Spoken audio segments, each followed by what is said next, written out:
네, 달콤 살벌한 취업 토크. 오늘은 2014년 채용시장을 총 결산해보는 시간 준비했고요. 함께 하실 분들 소개해드려야죠. 네, 1부 이어서 세 분 그대로 함께하도록 하겠습니다. 네. 어서 오세요. 네, 2부에서도 좋은 정보 부탁드리겠습니다.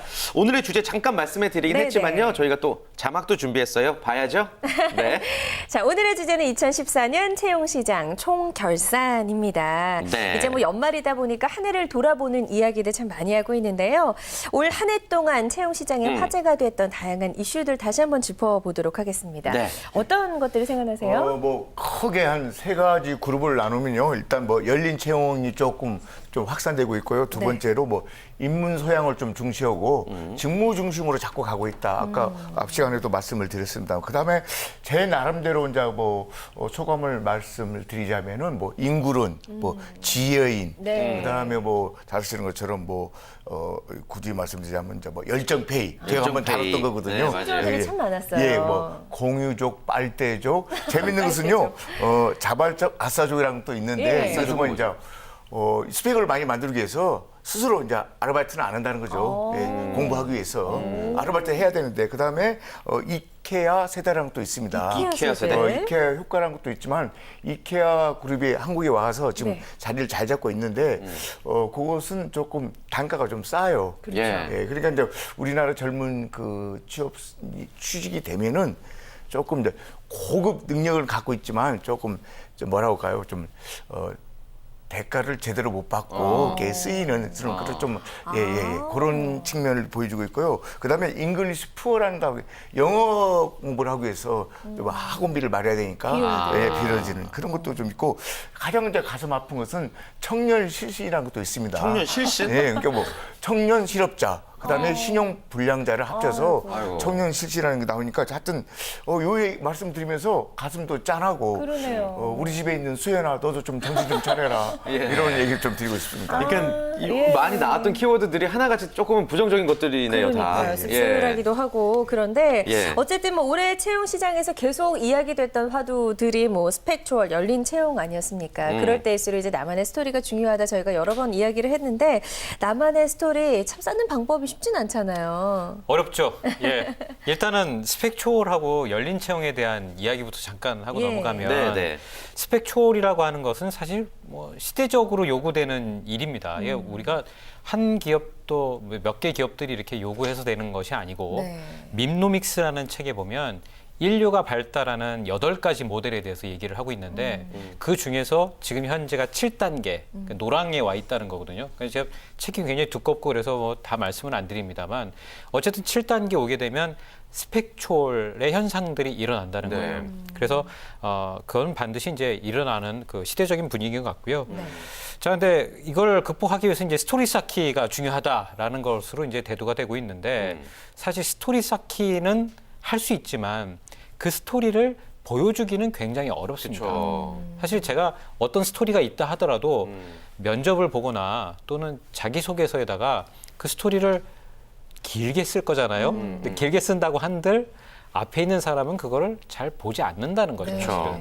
그런 현상들은 지금 우리가 모두 다 이제 현재주의에 살고 있기 때문에 이게 현재에 가장 충실한 것을 보겠다라고 하는 거거든요. 때문에 스토리를 쌓고 우리가 그것을 상대방에게 어필할 수 있는 것, 아주 짧은 순간에 상대방에게 보여줄 수 있는 것, 그것이 굉장히 중요한 화두가 내년에 또 이루어지지 않을까 저는 그런 생각을 좀 해봤습니다. 그 CEO가 말씀하시더라고요. 이제 벤처 기업을 운영하시는데 자기가 면접을 보면서 자꾸 이제 스토리 얘기 나오니까 자네 나한테 한 5분 동안 할 말 없나 이렇게. 예, 5분 동안 얘기하다 보면 이게 뭐 일종의 뭐 특장점을 말하는 거겠지만 거기에 좀 답이 나온답니다. 5분 동안 얘기해야 되니까. 그래서 저는 그것을 그분과 이제 밥을 먹으면서 얘기 드렸지만 이것은 이제 스토리가 아니라 액토리다. 이제 용어를 좀 만들어 봤어요. 그러니까 그런 걸 좀 가지고 있으면 뭐 좀 뭐가 있지 않을까 이런 생각이 해봅니다. 그래서 그 왜 기업들도 보면 엘리베이터 스피치라는 게 있잖아요. 엘리베이터 스피치. 예, 그게 뭐냐면 엘리베이터 올라가는 도중에 그 시간을 보면 한 30초, 뭐 길어봐야 1분 안 넘거든요. 그 순간 안에 설득할 수 있는 무언가가 있어야 된다는 거예요. 그만큼 짧고 강렬하게 메시지를 남겨줘야 된다는 거거든요. 그래서 그 엘리베이터 스피치라는 것도 사실은 이제 책정으로 아마 있었을 겁니다. 그러니까 그런 것을 연습하는 분들도 있고 또 예전에도 보면 몇 년 전에 한 페이지짜리 기획서 뭐 이런 것들도 있었거든요. 네. 기획서도 장황하게 나라기보다 네네. 한 페이지로 정리해서 보여줄 수 있어야 된다는 거죠. 그러니까 기업에 있는 사람들이 많이 바쁘기 때문에 구직자 여러분들께서도 면접을 보시거나 무언가 짧게 어필할 수 있는 그런 시간이 주어질 때 지금 보니까 강 대표님 예. 약간 시니컬하게 아, 그래요? 니들이 뭘 안 해야 이런 식으로 많이 계시는데 오늘은 또 무슨 전략이 그래요 지금? 예. 아닙니다. 두 분이 이야기하시는 걸 들어보면서 저도 예. 지금 연말이다 보니까 저도 한 해를 돌아보면서 제가 과연 컨설팅을 되게 잘해가지고 예. 우리 학생들한테 많은 도움을 줬는가 사실 그 생각을 지금 하면서 이걸 듣고 있었어요.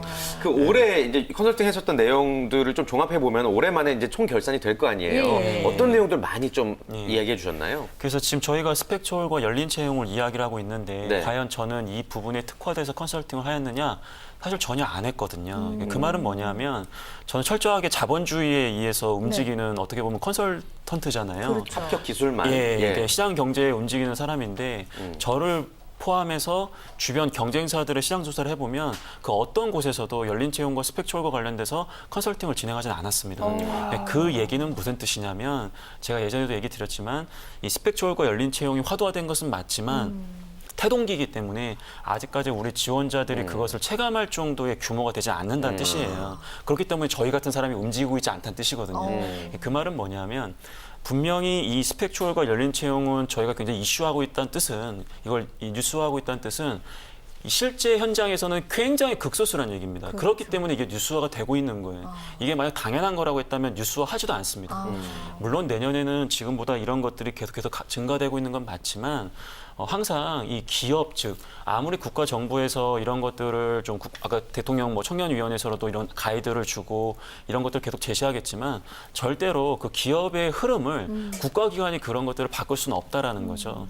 그래서 이 기업 같은 경우에 철저하게 자기 회사의 그 이윤을 창출하기 위해서 필요한 사람을 뽑을 텐데 지난 몇십 년 동안 쌓아왔던 그러한 데이터베이스를 단순하게 무시할 수는 없습니다. 물론 특정 분야에서는 이런 게 필요해요. 그래서 우리 학생들 같은 경우에는 이 스펙 초월과 열린 채용을 자기가 만약에 정말로 스펙을 초월할 수 있는 뭔가 무기가 굉장히 있다. 굉장히 특이한 스토리, 나만의 스토리가 있다.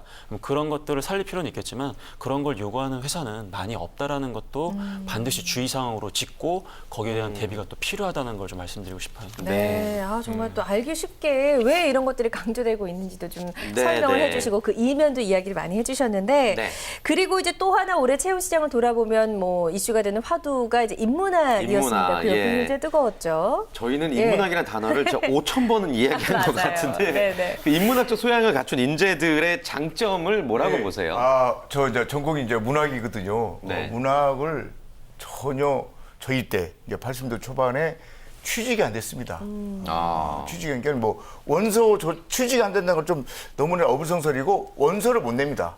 원서를 못 냅니다. 그러니까는 뭐 대부분 취직이 안 되니까 뭐 대부분 기자라든가 시험 봐서 갈 수 있는 직업을 택할 수밖에 없었죠. 그래서 그 당시 뭐 기자, 방송국, PD도 엄청 경쟁이 셌거든요. 그래서 사실 인문학적 소양을 갖고 있는 사람들의 장점은 굳이 말씀을 잠재력입니다. 잠재력. 그리고 또 하나 말씀드리자면 통섭이니 그런 융합적 사고 같은 것이 조금 탁월합니다. 그래서 우리 이동호 대표 보면은 저분이 이렇게 얼굴 용안상으로는 좀 똘똘해 보이지만 사실은 똘똘하지 않거든요. 근데 사고가 괜찮아요. 사고가. 근데 우리 이제 강민혁 대표는 얼굴은 사실 이렇게 똘똘해 보입니다. 사실은 저분은 똘똘한 분은 아니에요. 그래서 이게 이제 뭐냐면은 이렇게 말씀드릴 수 있어요. 이 구글이라는 회사를 그 혁신 기업으로서 많이 이제 생각하는데 네. 구글에서 이런 면접 문제를 내는 걸로 좀 까다롭거든요. 가령 이런 겁니다. 이 빌딩 안에 우리 이제 직업방송 빌딩 안에 뭐 엘리베이터가 한 대밖에 없다. 야, 이걸 어떻게 좀 생각을 좀 해봐라. 어떻게 이걸 운영했으면 좋겠냐. 만약에 엘리베이터가 2대면 어떻겠냐. 3대 이런 말도 안 되는 걸 이제 물어보는데 그것은 뭐냐면요. 사실은 어떤 문제 해결 능력도 있을 수 있고 그다음에 가장 중요한 발상의 전환이라든가 어떤 사고의 틀을 풀어서 너의 생각을 전개해내 이런 것들을 하는 좀 약간은 뭐 답이 없는 거죠. 이걸 뭐 굳이 말씀드리자면 일본 말에서 좀 죄송한데 좀 겐또 친다는 거죠 한마디로. 예. 근데 이게요 뭐 경영학이라나 이런 쪽으로 가자면은 뭐 계단기 두드리는 데는 사실 이게 먹히지 않죠. 예. 저희가 학교 다닐 때 뭐 인문학 개론 책 하나 있다. 책 한 2권 들고 계속 생각을 많이 했거든요. 그래서 이 인문학 쪽 소양이라는 것은 저는 이렇게 보죠. 생각을 많이 하는 사람, 생각하는 능력이 강한 사람들. 그래서 이런 게 좀 없으면은 앞으로 이제 미래에 우리나라가 먹고 살 거리도 없고 왜냐? 세상이 어떤 변화에 의해서 일종의 이제 생존의 플랫폼이 많이 바뀌기 때문에 물론 이제 그 얘기를 이동 대표가 지금 하시려고 좀 바톤을 받으려고 좀 하고 있는데요. 이게 이제 자동화의 물결 때문에 20세기는 이제 블루 칼라가 좀 없어지고 21세기는 저희 같은 화이트 칼라가 없어진다니까 저는 하루바삐 인문학 소양을 좀 더욱더 강조해야 된다. 키워야 된다. 그래서 문학을 전공하는 이런 사람들을 좀 더욱더 특채해야 된다고 강조하고 싶습니다. 예, 좋습니다. 자, 바톤을 이어받으실 분은 이동호 대표님이시고요. 네, 아무래도 저인 것 같죠. 예. 자, 인문학에 대해서는 뭐 할 얘기가 참 많죠. 근데 말씀해 주신 것에 정답은 있었다고 저는 생각을 합니다. 그러니까 생각하는 사람이 저는 정답이라고 보는데 그렇게 하려면 어떻게 해야 되느냐.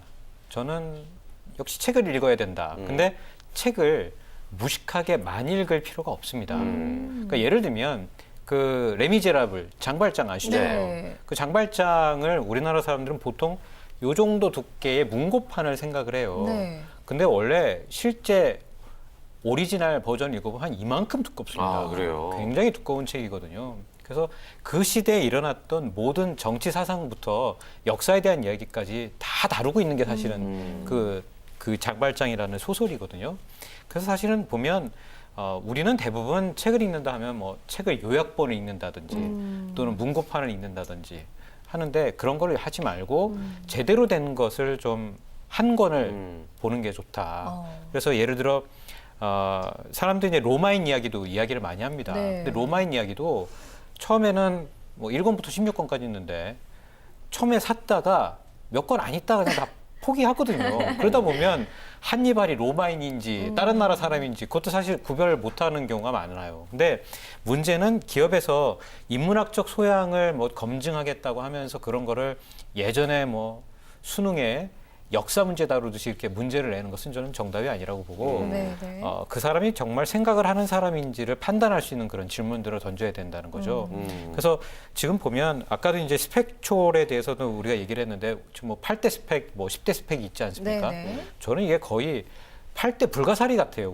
우리나라에 보면 풀 수 없는 문제이기도 하고 인문학도 보면 어떻게 보면 우리가 다 해결할 수 없는 문제들이거든요.